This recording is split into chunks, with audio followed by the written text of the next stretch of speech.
Sa rubber boat? Rubber boat, Your Honor. Yes, Your Hindi Honor. mo magkakapatid dito? Army po yung kapatid niya, Your Honor, na General Army. So ito may problema. Yan yung PNP, Your Honor. Because dito nakalagay 300,000 monthly. 3 million February 2015 advance sa monthly. 2 million sa baril ata yung 1 million. Tama ba yan sa pera? Opo, Your Honor. So ano ang status si General Dolina ngayon? Kakabalik pa niya sa serbisyo, Your Honor, at floating, Your Honor. Hindi ko pa binigyan ng pwesto. So nasa Philippine Navy siya ngayon? Philippine Floating, National Police, Your Honor. Floating. Floating, Your Honor. Floating. Yes, Your Honor. Walang position. Yes, Your Honor. Okay, so, alright. Si Rio Tan, Police Station 1 and Police Station 3, gumagamit din si Rio Tan kaya ako siya nakilala. Tama ba yun? Yes, Kerwin? Your Honor. He is also under investigation at Trias 8. So, mukhang maraming natutumbok ito na naging, nakukulong naman pala naman, no? So, ito, siya ang nagtitimbre sa mga raid ng police. Tama ba yan, Kerwin? Yes po, Your Honor. Alright. Si Police Superintendent Jose Estupin, 15,000 weekly. SOP, protection money, 2013 to 2014. Opo, Your Honor. Si Villamor, Ormoc, 5,000 weekly. SOP. Opo, Your Honor. Police din yan. Police din yan. Anong status po nito, General? Ito dalawa ito. Si Jose Estupin, Rio Tan, Villamor. Sir. Sir, si Chief Inspector Estopin is also undergoing investigation by Trias 8 because of his involvement sa drugs. While PO3 Villamor is on our, sir. On our. O, para mabilis tayo, lahat ba ng binanggit ni Kerwin, lahat ngayon under investigation o nakakulong o buhay o patay? Karamihan, sir, doon under investigation namin, sir. So walang exception, lahat sila under investigation. I don't have to go through this whole list. Yes, sir. So lahat sila. General Vicente Luot, is he under investigation? Doesn't matter. May hinahabol niyo ba si Luot? Wala nang administrative jurisdiction. Walang criminal case siya? Oo, sa amin, sir, wala, sir. You have to make an honest man out of the president. The president mentioned General Luot. He's not the mayor. I think, Your Honor, the NBI is the one conducting the investigation. Yes, Secretary Aguirre. Your Honor, we have in our custody under the WPP the right-hand man of Jaguar, the Yes. bagman of Jaguar, and it mentioned General Luot as one of the recipients. You There know, are about 6 others, big politicians, and I'm going to give the chairs of this investigation a copy, and it's up to you if you would want We to. would appreciate that. Please do so. Yes. All right, after this or during this, I have only one copy here. we will reproduce it. Well, andito na lahat, yung sinabi nyo. So ngayon, having said all that, Mr. Chairman, Juby Espinido, may kaso ba si Juby Espinido ngayon? None yet, Your Honor. Wala. Wala pa, Your Honor. You're just disappointed with him. Na medyo... Why are you disappointed with him? Because of some information He linking... doesn't accept. I have received information, Your Honor, na tumanggap din siya. May information kayo tumanggap din siya. Yes, Your Honor. Si Espinido. Natanggap ko lang, Your Honor. Kaya nga, gusto kong imbestigahan. You know, I will just ask this question, 2 questions. Number 1, when Secretary Barbers was DILG, he went against drugs. He went against Weteng. And ang conclusion ko lang, pag we go against Weteng, lilipat ang police sa drugs. Narinig ko si Senator Lacson kanina, nag-usap raw kayo nung nag-meeting ata kayo bago magsimula ito na nag-umaangal ang Director General Bato de la Rosa na talagang nahihilo na kayo o nalilibog na kayo sa Bisaya sa tinatawag nating mga anomalies sa kapulisan. So I suppose ang nangyayari dito ay exactly now, ang sinasabi nyo noon, hindi na pinapansin yung IG. Tinanong niya, ano yung IG, illegal gambling? Ang mas pinapansin ngayon is ID, illegal drugs. Is that correct? Yes, Your Honor. I've heard na yung mga polis na tumatanggap ay nagyayabangan pa kung magkano yung kanilang collection sa That was, Ay, you qualify it, Ronald, that was before you took over, di ba? Ganyan ang naging kalakaran. Yes, Which yes, you're Your trying Honor. to correct now. Yes, Your Honor. Which is my next question. Thank you. In other words, that was then and now, at least alam ninyo. And at that time, ganong kasama that I guess started in the past. When did you think it crescendoed? When do you think it crescendoed? 2010, 2010, 2016 na nagyayabangan na yung mga kapulisan? Before we took over the government, Your Honor, Yes. before pumasok si President Duterte, yun So- po yung narinig namin. So nagcrescendo po doon. At Yes, Your Honor.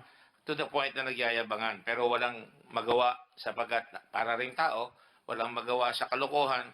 Kaya natutuwa ang tao sa mga kapulisan dahil dati pag uuwi sila, may tulak na masasalubong, may nagiinuman sa kanya, may nang-hold up, may nagnanakaw, ang daming tulak. Ngayon, natutuwa kahit pa paano. Although nalulungkot rin dahil kung magkamisan, ayaw rin nila yung nagpapatayan. Pero gusto nila matapos ang droga. So that means that there is a responsibility required on the part of the police to do it right. And you agree with that, of course, General. I agree, Your Honor. And I commend you, and I commend the rest of the police force who are not involved. At least I'm sure the Senate will do that as well. Finally, bakit pa na Region 8 ito ngayon? Natapat ito dahil namatay si si Mayor Espinosa. Meron pa kayang iba sa Region 1, sa Region 2, sa Metro Manila, sa Region 3, Region 4? Meron pa kaya? Mga drug lord na katulad nito? Sila po yung leading personalities, Your Honor, pagdating sa droga. Lumalabas po yung Region 8, Region 7, Region 3, NCR? NCR, Region 4A, and yung ERMM, Your Honor. ERMM. I ask these questions because I would like na nakikinig ang mga tao, tinatagalog ko. May Region 6 pa, Your Honor. Yung Region kay 6. Udikta. Yung Region 6. Udikta. Udikta sa Region 6. yes. Sa makatwid, talagang napakabigat na sinasabi nyo, dumami na, at hanggang sa kulungan, Secretary Aguirre. Nakakasyak na nakakulong yung tao, may cellphone, nakakapagnegosyo. Cellphone lang kailangan, di ba? Bakit ba pinapayagan yung cellphone sa loob ng kulungan? I have it on good authority and I saw it with my own very eyes. Na mga tao naka-cellphone lahat at nakakapagnegosyo. In fact, a young man at that time by the name of this guy, Mr. Espinosa, nakulong siya, 5 years na doon, lumaki pa yung negosyo niya sa loob ng kulungan.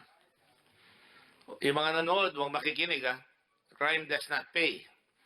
Yung mga bata na nanonood, ibig sabihin, kung hindi natin nakayusin hanggang sa kulungan, doon mga malalaki, at that should tell the police na mag-operate doon sa mga kulungan kung may nangyayaring gano'n. Di ba dapat i-address natin yung mga nakakulong? Ina-address ba nyo yung mga nakakulong ngayon, Secretary Aguirre?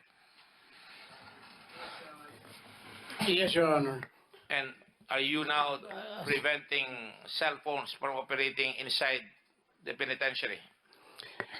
That's since the South troopers took over last June 20, we have confiscated more than 2,000 cell phones. Never mind the numbers. I know that you've done that. But I do want to know kung ina-address na pinagpapatuloy na wala na cellphone. Because katulad ng last week, may nakita ko na huli na naman yung may baril, meron drugs, may pera. Correct? That's right, Your Honor. And Now, then- with respect to your question, somebody donated to us a jammer, which definitely could not be overcome by any of the boosters of the drug lords. but it only covers building 14. Well, going back, and I'll just finish now po, no? Going back po, hindi po ba dapat meron kayong i-prosecute ng mga warden? Yung dating humawak ng Bureau of Prisons. Sinasabi niyo yung SAC. PNP yan. It is not an institutionally trained for jail guarding, for especially the penitentiary. Ano ho ang long-term solution dyan? Actually po, totoo yun. But because of so many things that we have to do, pinaprioritize lang namin eh. But all those officers of the Bucor, they must be at least answerable administratively for allowing all these drug trades to proliferate. And I've already directed the members of the our USEC covering Bucor to start filing administrative cases, at So- least in the meantime. Is there anyone in particular na nahuli niyo na? Kasi nagpunta doon sa Secretary de Lima noong araw. Lumakad pa doon. Nakita, may mga kubol. Tapos later, lumabas, may jacuzzi. Meron mga shows. Meron mga, lahat ng entertainment, lahat ng scandalous things lumabas. Ang hinihintay ng tao, at tulad sa pulis, may nangyari ba? Mabilis ba yung aksyon ng gobyerno para tanggalin at masok po yung ginagawa na yan? Yan po ang tanong ngayon sa inyo. Yung pong may nangyari ba? Nung the past Pero 6 yung SAP, years, yung SAP eh, the isang past ganun. 6 years, Ah, ah. walang mangyayari po eh, because everybody is involved. It was only when we took over on July 20 that we began to address these things. We're both lawyers. Are you familiar with the doctrine of